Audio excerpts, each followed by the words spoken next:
a woman of insight, a sociologist of the highest order, and I dare say someone who probably knows more about seminary life and culture in her little finger than I will ever be able to learn in a lifetime. It's my pleasure and honor to introduce to you our friend and colleague, Sister KATARINA Schuth.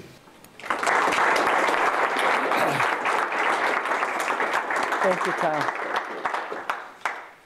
Thank you very much, Tom. And thank you especially to Doris for arranging this wonderful conference with such great participants.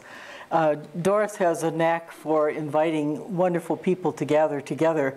I had the privilege of being with her in Louvain and a number of other places.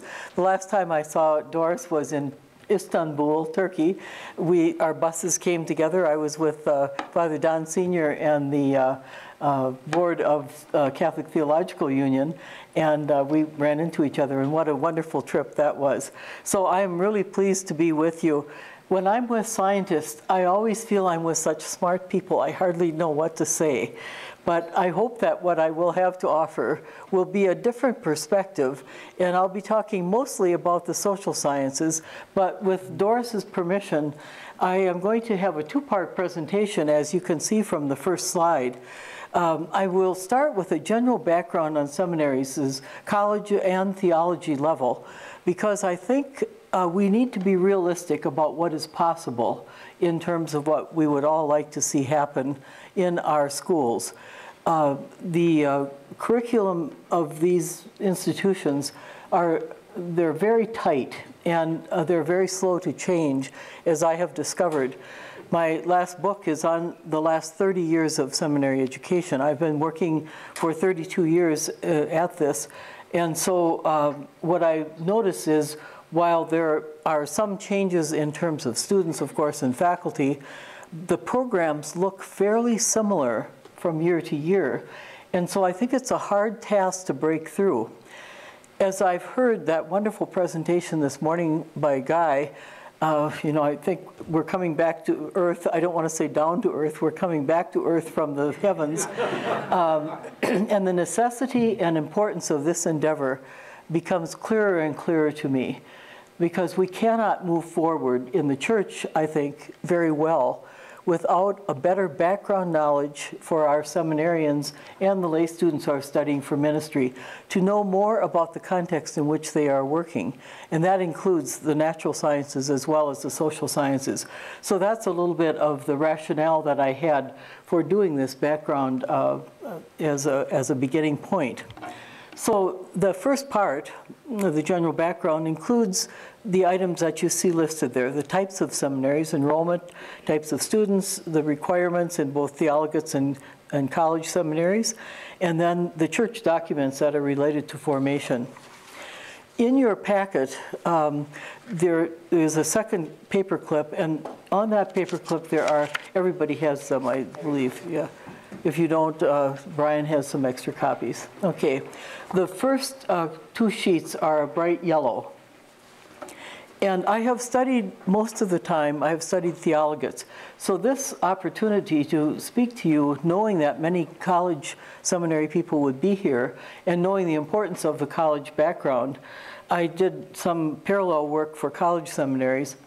And my data comes primarily from CARA, the Center for Applied Research in the Apostolate, in case any of you might not be familiar with that. They have provided wonderful data since 1966-67 on seminary education of all kinds. So their current list, the most recent, includes what you see here. There are 13 freestanding colleges and 16 collaborative colleges. In the research that I did, there are 12 that are included in the freestanding because one of them is in Mexico and I couldn't get a hold of what their curriculum was. Interestingly, St. Basil College has one student. However, we had to talk to them about the listing of their curriculum, and so they were very enthusiastic about being included. And this morning I noticed when a guy was going through his slides, there was a reference to St. Basil's College, a book that he had I presume, borrowed from there. And so it came up. I thought that was fascinating. So I'll be saying more about that, but it gives you a sense of what we're talking about in terms of the colleges. The second yellow sheet is a document that is the structural models for Theologates. And there are, in my study, 39 that I'm using. There is a 40th one also in Mexico, and then there are 2 Byzantine seminaries that are not included in the data. This is what I used for my book that will be published shortly by Liturgical Press. So that's the data that's included here. One of the interesting things, I think, is the number of colleges, of Theologates that have made a relationship with universities. I believe the total is 18 now have some sort of a relationship. Some are located on the campuses, some have exchange courses, and so on. I think that has a good opening for the inclusion of science, because you have the access to the scientists there. So that's the universe about which we are speaking.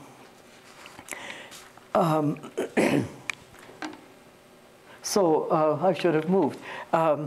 So the 40 and the 39 are what I explained about Mexico. Knowing that where there are mathematicians and a lot of scientists in the group, you'll say 22 and 16 does not equal 29. What does this come, where does this come from? The 29 is the universe. The 22 and 16, that number is higher than the total, because some places have both sponsorships. I'll use the example of St. Mary's College in Winona, Immaculate Heart of Mary Seminary, one that I know well. The Christian Brothers sponsor the university where the students study, but the seminary is entirely in the hands of diocesan priests. So it's that dual function that is represented there. And so that gives us a sense of that. On the next page, I'm just repeating again about the collaborative and freestanding. Then the enrollment. If you turn to your next sheets that are included in your packet, the current enrollment in theology and college seminaries is included on the lighter tan sheets. And that takes it from 67 on right up till 2015. What is presented on the slide is a summary, summarized in a variety of ways, but looking first of all at Theologates. What is quite fascinating is to take an average of several years, because sometimes you can have an aberration of one or another year. But when you look on the right-hand side, go to the bottom of that column, the average in those first years was over 7,000, almost 8,000 students, seminarians. And now it's just under 3,000. So the other important factor there, in the diocesan numbers, they have now about 42% of what they used to have from the highest, from those earliest years. Religious have 27%. And this, I think, has a particular impact on the interest in science, because those who are in religious orders are more likely to be headed for teaching in colleges and high schools, and more likely to be interested in sciences. It seems to me. So I think that's another issue, and it has other implications as well. Moreover, this isn't included on the slide, but the number of priests from religious orders who are teaching in seminaries is now half of what it used to be, like 200 fewer. The number of diocesan is about the same. Many religious order priests joined diocesan seminaries after the many religious order seminaries closed in the early 70s, and Washington Theological Union and Catholic Theological Union were both formed. There were 125 Theologates in 1964-5 in that area, and now there are, basically 39 or 40. So it's a big shift, and those who would have been prepared, more likely to be prepared in science, are now not as numerous in the Theologates. So it's a huge difference. The total of, if you look at both, it's about 36% of the number of seminarians now that we used to have.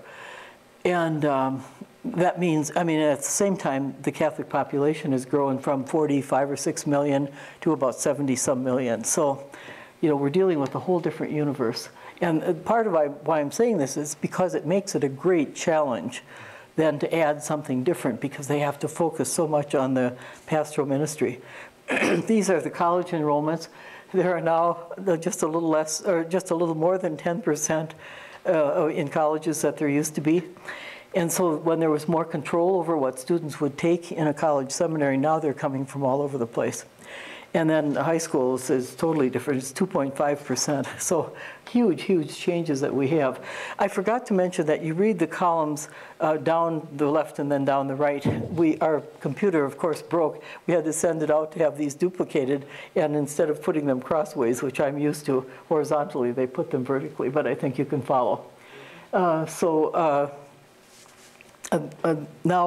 looking again at the type, or looking now at the type of students, in '93 was the first time that there was attention paid to the ethnic background, racial ethnic background of students. And there's a slight increase in Hispanics, a slight increase in Asian and African American, Black, but other is a category that has increased most. And that includes multiracial students who don't identify themselves, and then some from international categories who didn't list themselves in one of the others.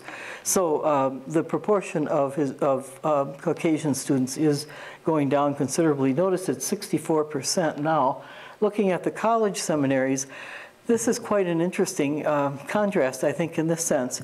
The 69% is slightly more Caucasian than the Theologates. Part of that is very few international students are in college seminaries. There are certain ones like the SVDs that have a lot of international, but generally speaking, not so many. What is really striking here is the drop in the proportion of Asian students, mainly Vietnamese, from 14%, and well, almost all along, to 7%. Second, third, fourth generation, even by now, are much less likely to be entering the seminary. It's a big loss for the future in that sense, too. The other interesting part is, oh, I'm sorry, I didn't move that slide fast enough. The foreign-born students, the numbers are considerably higher than they were when they were first counted in the 2000s. And from 600 to about 800 now. And so that proportion, I think, makes a big difference in the way we teach and in what the background with which students come into theology as well. So it's about 24%, almost a fourth of students are coming from other countries, many of them entering right into the seminary. And that is, as people who work that way know, it's not easy.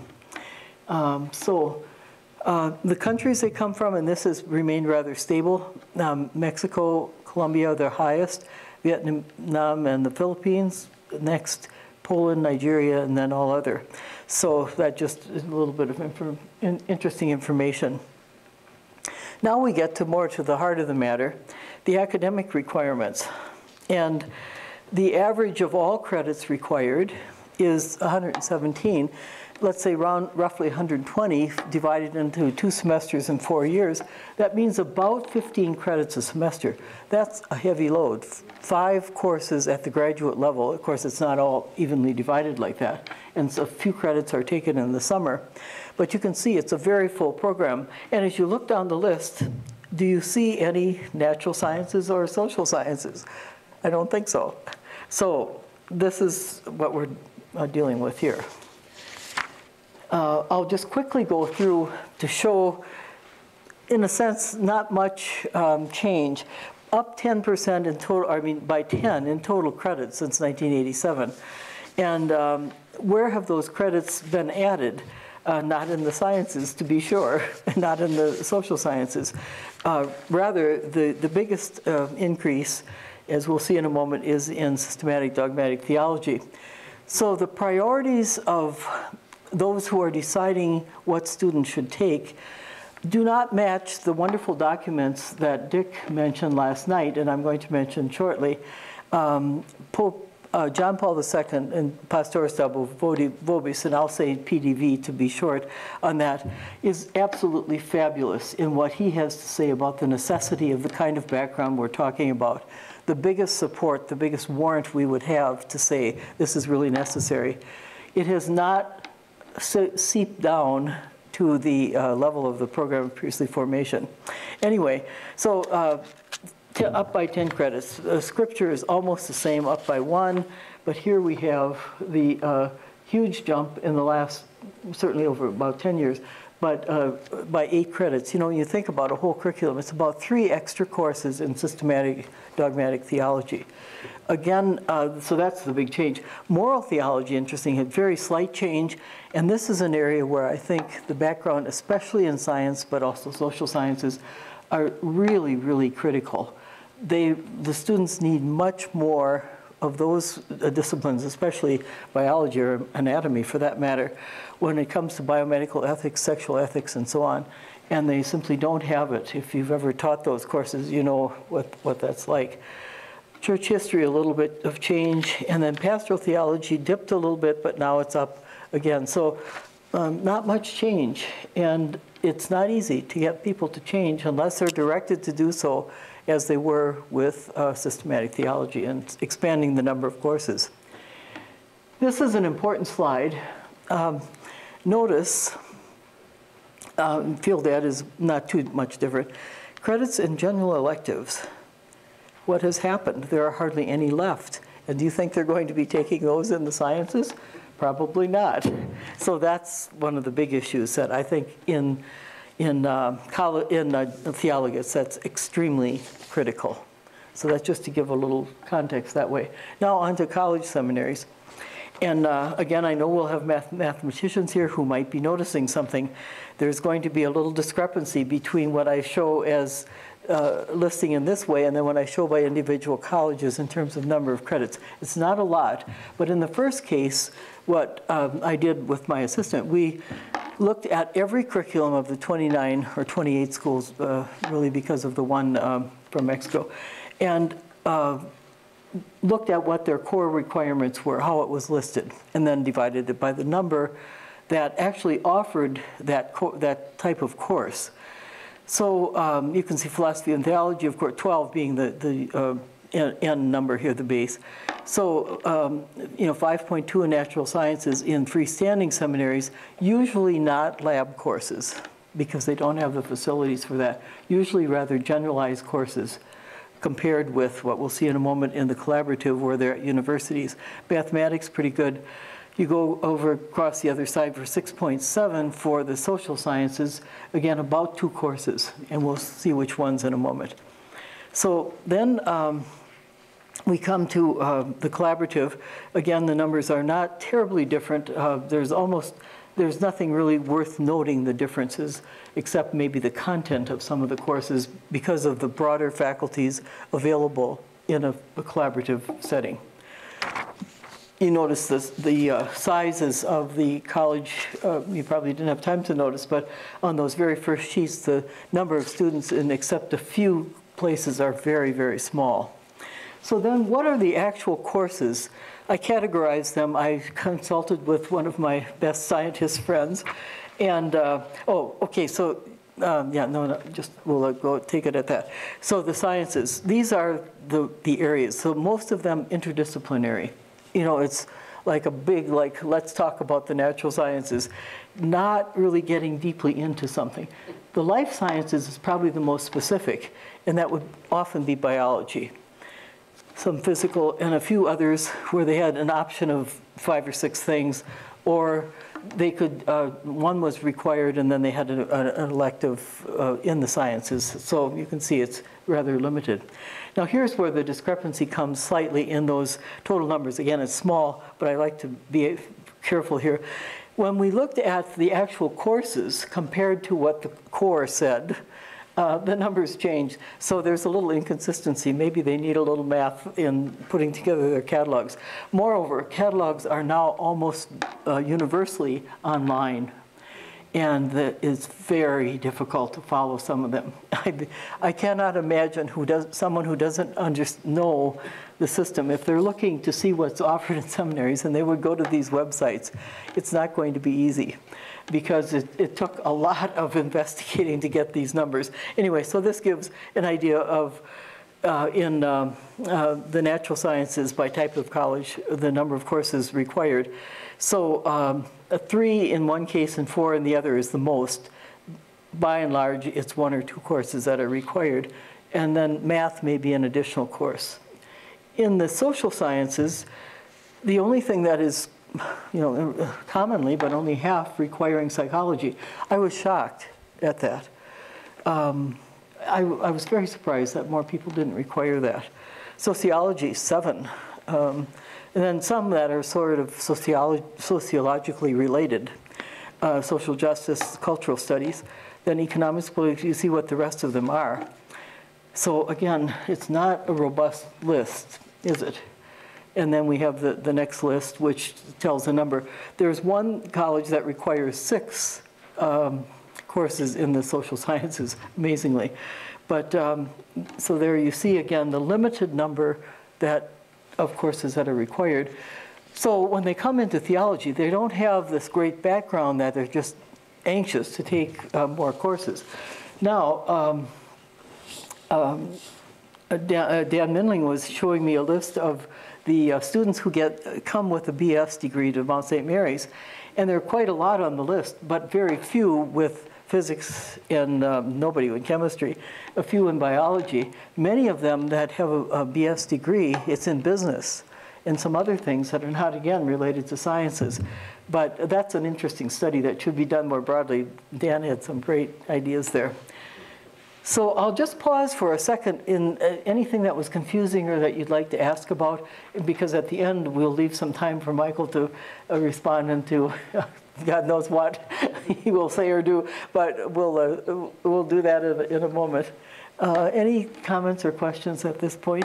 Katarina? Yes. Have you done any work comparing the college seminary curriculum averages with Catholic colleges? And so that I'm wondering how different this would be like for our students at DePaul and other places. I don't think these are too far different. No, the big difference, of course, is in philosophy. Yeah. But that's the major, so it wouldn't be that different from a major in whatever else. The other thing is those who take theology, the number of those courses is higher than I think than are required. And then I think students tend to take a lot in theology and that sort of thing, so that they don't use their electives for other sciences, let us say, by and large. Now, there are certainly exceptions always to that, but that's kind of the case. Yes, Luke? Can you make any generalizations about the number of people who actually go into a theologate after having been in a college seminary versus people who have degrees and do a pre-theology program? Yes, now, the pre-theology, I think I must have skipped by that or lost the slide somewhere. When you're looking back and forth like this. I did a slide on pre-theology. About not quite 25% of students come through pre-theology.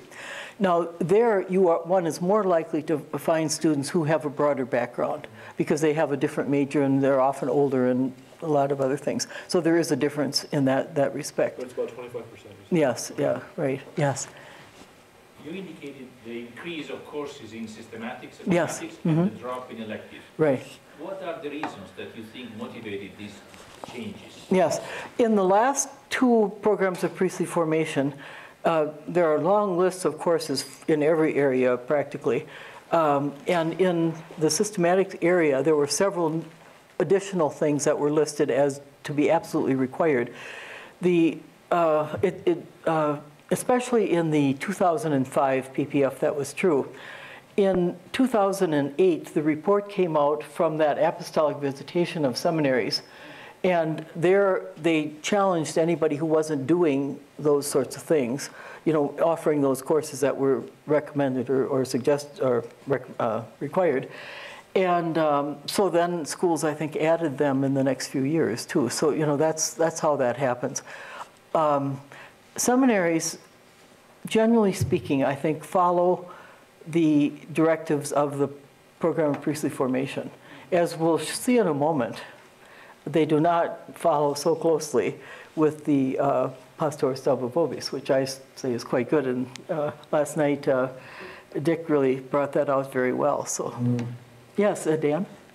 I wonder whether or not the general lament of the population with regard to science and math education is something that can be compared as well, because it does seem both that in order to facilitate both transfers from junior colleges and to survival of small Catholic universities, which we are one, there's a minimal emphasis or a hope that the core curriculum can be smaller. Yes, absolutely. And business majors and engineering majors seem to be job market oriented in a much quicker way. Absolutely. So I think that the general lament about liberal arts deficiency might also be part of this picture. That's a bit. General lament about scientific literacy.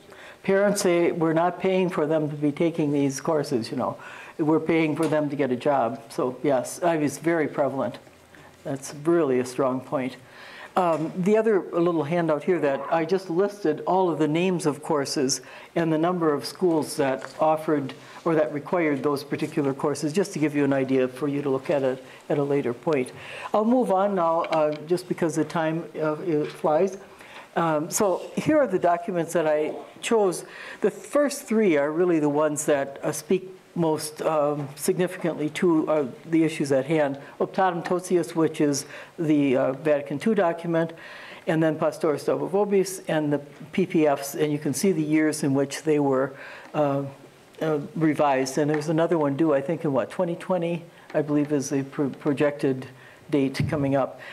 So it gets farther and farther apart. Evangelii Gaudium I added simply because there are some wonderful things in that document that pertain to what we're doing. Okay, so now, of course, this is so abbreviated, I almost feel embarrassed. But with Optatum Totius, I simply have one slide. The major areas of emphasis, the centrality of pastoral training, this is key, thus breaking from the isolation of seminary life. Spiritual training, including celibacy and awareness of seminarians, giving over their lives and so on. Connecting with philosophical and theological studies with the modern world, really key. Sacred liturgy to be considered primary with sacred scripture, and then integration of all aspects of formation, spiritual, academic, and pastoral. That, I think, that question or that point of integration is where the sciences, I think, can make a dent in what is going on. I think it's going to be much harder to add new courses, but I do think that people with some scientific background will be able to add an emphasis to, for example, moral theology and biomedical ethics and many, many other courses. Last night with Michael, I can't see where Michael is sitting last night, but with liturgy and so on, there are just so many ways in which the sciences and the social sciences and natural sciences can add to the understanding and the depth of these courses. What I noticed here is the breaking of isolation and the connecting with the modern world. 1 and 3 are key.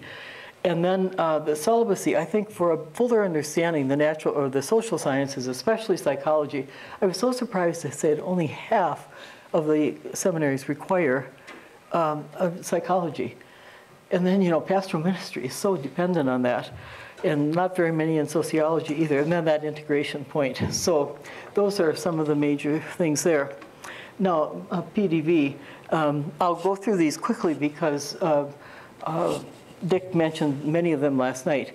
So the things that are going on in society, that humanity must care for creation and respect nature, human dignity, a new ordering of the world. And Guy's presentation was so keen on that. I mean, there's a new ordering that we're thinking about, given what we know about the broader universe. And then in another place. So I picked out the main things that were talked about. The potential offered by science and technology and the exchange of information and interaction of cultures. There's a new call for ethics, the quest for meaning, an objective standard of values, and so on. So both the science and technology very specifically mentioned, and then the general idea of what would be behind some of the human sciences. I went through, you know how you can do the word find thing, and look for any place that science was mentioned in these documents. And at first I was so excited, I think I came up with 84 in Pastor Stavrov's. I thought, isn't this wonderful? And I started looking at it, and about 74 were conscience. And the word came, yeah. So I had to redo that a little bit. So again, this one mentions the human sciences that are so necessary, such as sociology, psychology, education, economics, and politics. And then the positive and or descriptive sciences, I presume that that's meant to be the natural sciences, and spoken to a biblical group, which I thought was kind of interesting. So that was there. And then, okay, I'm on the right number. Should feel the grave responsibility for the formation of those who have been given the task of educating future priests. Again, you know, the human and spiritual maturity and so on. The pastoral dimension and the human sciences, I think, are just, I don't have to go into explaining how integrally related they are to understand themselves and to understand the other. And then attitudes required of those who minister in the modern world, to be open and available to all the opportunities offered today, and to be aware of the valuable service which can and should be given by the media, which has its ups and downs, but nonetheless it's an area that's important. Then again in Pastor Stavrovis, the candidate must be initiated into sensitivity of being a shepherd, responsibilities, evaluating problems, and again the scientific method or social scientific method. I did a book a few years ago, about 10 years ago actually, on priestly ministry in multiple parishes. And I had survey returns from almost 1,000 priests. And one of the questions I asked, these are priests who are ministering in 2 or up to 7 parishes. And so one of the questions I asked was, do you ever use social analysis as you consider your ministry? And quite a few said, what is social analysis? And some of them with some adjectives that I won't repeat here. What the hell is a social analysis? You know, just not in their way of thinking at all. And yet so important when you're trying to deal with different types of parishes and so on. So evaluating problems, establishing priorities, looking for solutions. It's so scientifically and systematically organized and thought about. So that was a very good one. Well, now we come to the program of priestly formation. I'm sure you're all familiar with the 4 pillars. And now we're trying to change. I was so happy to hear that from John and Ed when we rode back from the airport yesterday.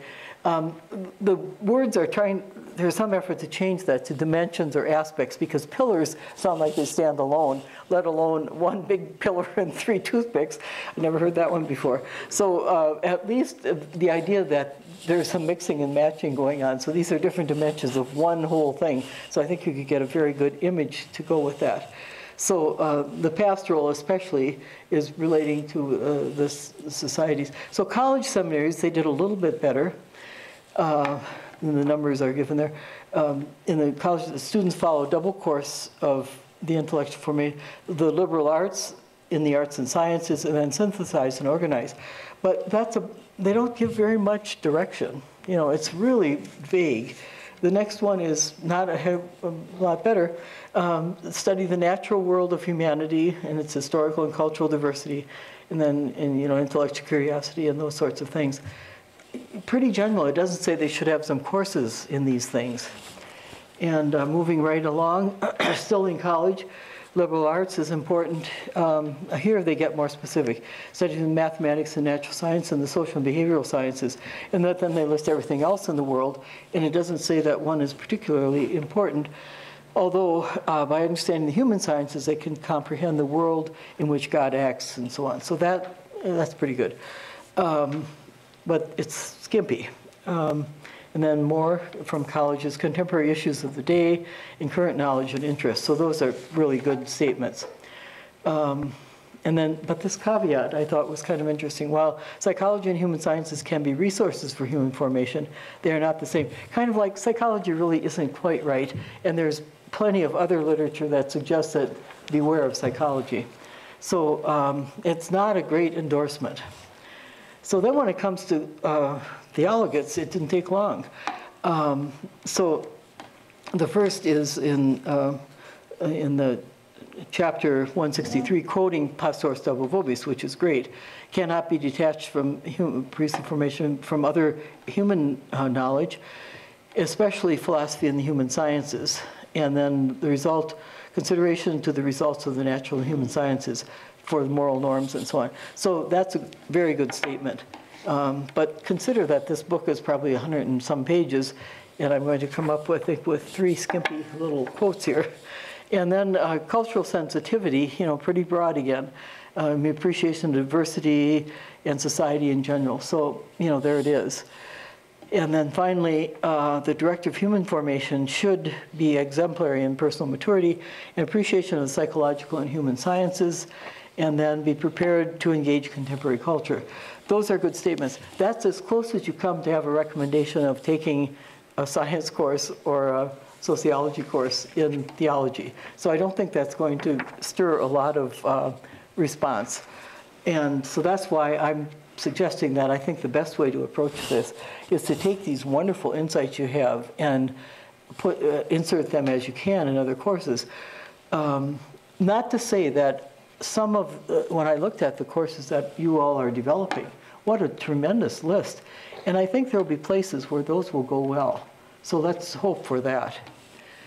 So now Evangelii Gaudium is filled with things that suggest paying attention to the modern world.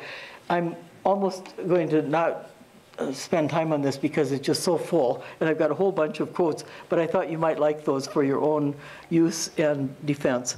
So scholarly efforts to advance dialogue with the world and cultures of world of cultures and sciences. Terrific.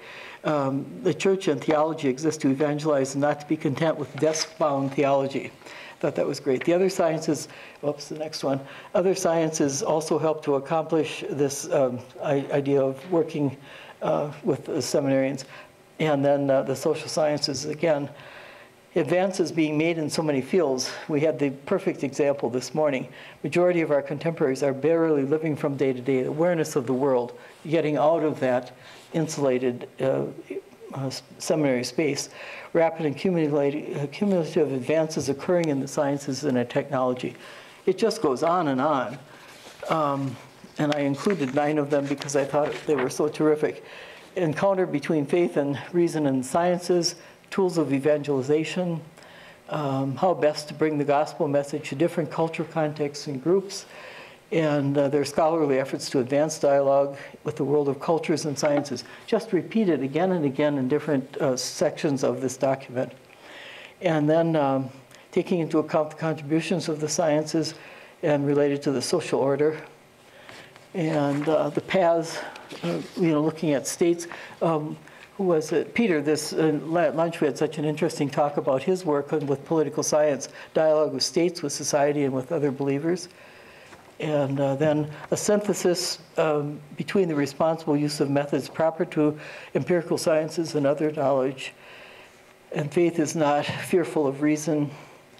And then acceptance of scientific advances, attentive to scientific advances, shed light on faith and the natural law, no wish to hold back the marvelous progress of science, wherever the sciences are right of a conclusion. And I didn't even begin to get all of them, but I just picked some of what I thought were some of the terrific quotes.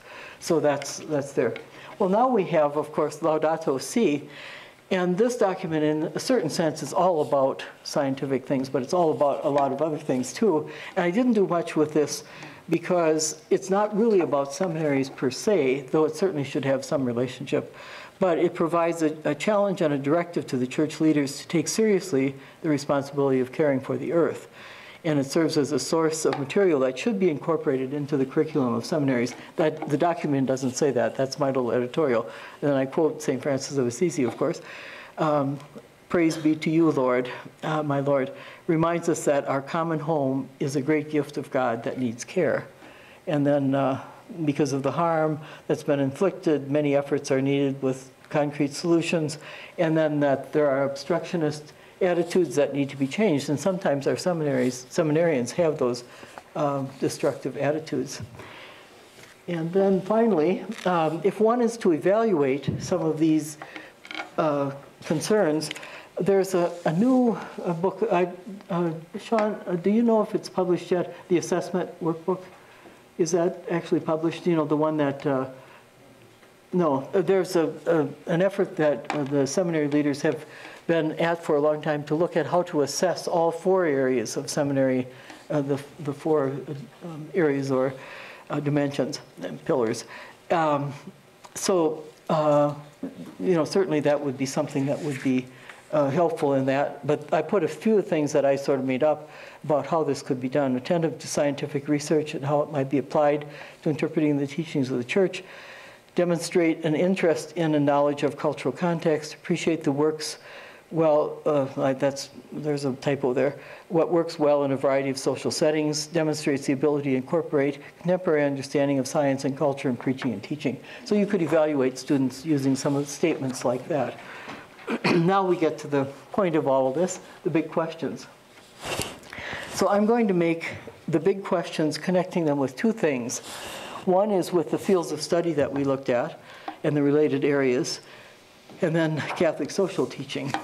So I checked off the questions. For the first, the fields of study and the related areas, what is a big question? How does self-knowledge and understanding of the other in a complex social system contribute to becoming a more competent minister? So in a seminary, if you're wanting to incorporate some of these ideas or some of the background, let's say particularly in the social sciences there, I'm focusing on social sciences now because there aren't too many of us doing that. So what are you doing to be sure that that kind of self-knowledge is present in the student? You know, how does that contribute? And then why do we want that present? The background that they have that's to promote that view that will result in a more humane and just world. And what types of experiences related to personal, familial, societal, and cultural context should be part of a seminarian's program? So these are questions that the college level certainly should ask. And then how are those ideas incorporated into the theology level? So those were my 3 big questions there. Then the other thing I did was, and I won't spend a lot of time on these, but I thought of, you know, what other big questions? What should we pay attention to? So I took the bishop's document on Catholic social teaching, the major themes, the 7 themes. And with each of these 7 that are familiar to you, I'm sure, I kind of just took a little excerpt. Every person is precious, people are more important than things, etc. And then the question, what is taught in sociology, anthropology, and similar courses that reinforces the dignity of the human person? So by the time they get to pastoral ministry, how much do they respect the dignity of each person they're dealing with? And again, in our conversation yesterday coming from the airport, you should have been there, it was a great conversation, that sort of pathways that students are on, and they have to remember, the seminarians, that their pathway isn't the same pathway as the other. So that paying attention to the dignity of each person is really a critical thing. The second is called the family, community, and participation. Marriage and family, of course, is huge there. The organization, politics, economics. How are students taught to explain the discrepancies between the social values of modern society, the teachings of the church? So they're having to preach about these things. They need to know something about economics, about politics, and about a number of other topics so that they can preach in a way that, without being ideologically, politically, that they can teach in a very understandable way for those who are their audience. Then the rights and responsibilities, human dignity to be protected, healthy community, every person a fundamental right to a life, etc. What are cultural and social forces, economic and political systems that contribute to denial of rights to some groups and the neglect of responsibility by others? And then option for the poor and vulnerable, so much around that. Awareness of them in the society, that's where the human sciences would come in. And then I think how the sciences have contributed to that division between the rich and poor in some ways. The needs of the poor and vulnerable are to be first. How can awareness of differences in class, race, and gender lead to a more just society? What can pastoral leaders do to promote the option for the poor? Dignity of work and the rights of workers. economy is a big thing here. What experiences might be put in place to ensure that students will become familiar with work contexts that affect the well-being of others? How often do students go into communities where, for example, unemployment is high, or where people are working at very tedious jobs or jobs that don't pay well? To be able to understand that in some basic sense. Loving our neighbor, solidarity with the global world, and that's such a big thing. How can faculty inspire future church leaders to expand their vision beyond the boundaries of the local parish or institution? As many priests who are not just out of the seminary, I think when things are disrupted in the church, what they tend to do is to turn in and say, I'll just take care of my parish. I don't care what the bishop says. And he can just make his rules, and I'll just do my parish, and I'm not going to get involved in all those things. That's big in our diocese right now, as you might imagine. So then care for God's creation. And here we have, the wonderful Laudato Si. So in what ways can the contents of that document be incorporated into courses in seminaries? And how can students engage environmental issues in a useful way? And then a couple of effective formation practice. Inventory the current curricular requirements and match them with the ministerial context in which students will be working. What kind of communities are they going to be working in?